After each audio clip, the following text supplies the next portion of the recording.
Welcome to the Slop Farm. Enjoy the video. In this video, I will explain how to file Form 1099 NEC with the IRS electronically.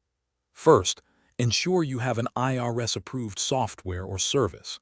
Next, gather all recipient tax identification numbers and payment amounts. Electronic filing offers efficiency and accuracy, often reducing processing time. It's a straightforward process once you have your information organized and ready to go. When choosing your e-filing method, you have a few options. Many businesses opt for IRS-approved tax software, which guides you through the process. Alternatively, a trusted tax professional or a third-party service can handle the submission for you. Always confirm that your chosen method specifically supports Form 1099 NEC to avoid any issues. Accurate data preparation is crucial for a smooth filing.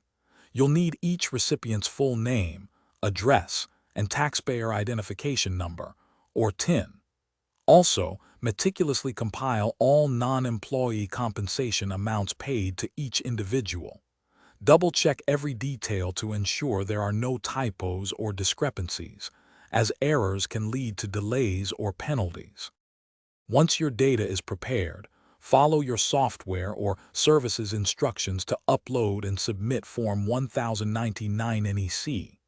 After submission, you'll receive a confirmation, often with a tracking number. It's vital to save this confirmation for your records. This document proves your timely filing and can be referenced if any questions arise later. Thanks for watching. Consider subscribing if we helped you today.